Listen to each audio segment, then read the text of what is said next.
Smoking indoors soon be banned in South Bend. Right now, Indiana law prohibits smoking in most places where people work. Some city leaders want to take that a step further, though. Yeah, WSBT-22's Danielle Kennedy is live at Corby's in downtown South Bend. And Danielle, bars are one place where smoking is still allowed. Rick, normally when you're in a bar like this, you see people smoking while they're enjoying a drink. But take a look at this bar here at Corby's. There are no ashtrays along this bar. That's because it's smoke-free, and that was actually a decision that the bar made. Now, there's a group that's trying to make every bar in South Bend smoke-free. We look at salaries and incomes. We fight for that. You know, different people fight for creating equal wages. Why not fight for creating equal health benefits in your workplace? Carl Nichols has been fighting for years to keep all smoking outside in South Bend.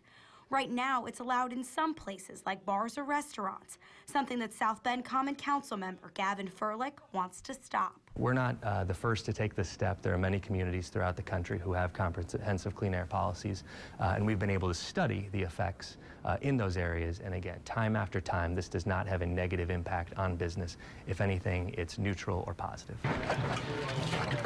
George Zivkovitz at the Dewdrop Inn and Restaurant says they went smoke-free by choice last year, and business hasn't suffered. People don't want to come in at lunch and have a meeting at 1:30 and go back smelling like smoke. So it's really helped our food business. I really don't enjoy the smoking atmosphere. Even the ones that are non-smoking appear to be, you know, have a lot of smoke. Under this ordinance, smoking wouldn't be allowed inside hotels, private clubs, or gaming facilities. It would also prohibit the use of e-cigarettes. The goal is not to fine businesses. The goal is not to harm business in any way.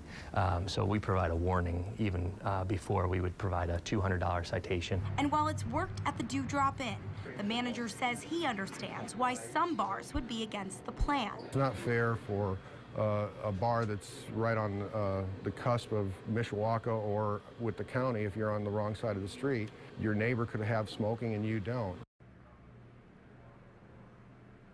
Now, if this passes the council and becomes law, the hope is that all workplaces in South Bend will become smoke-free by the 1st of August. Now, the legislation will be heard for the first time at the Common Council meeting next week.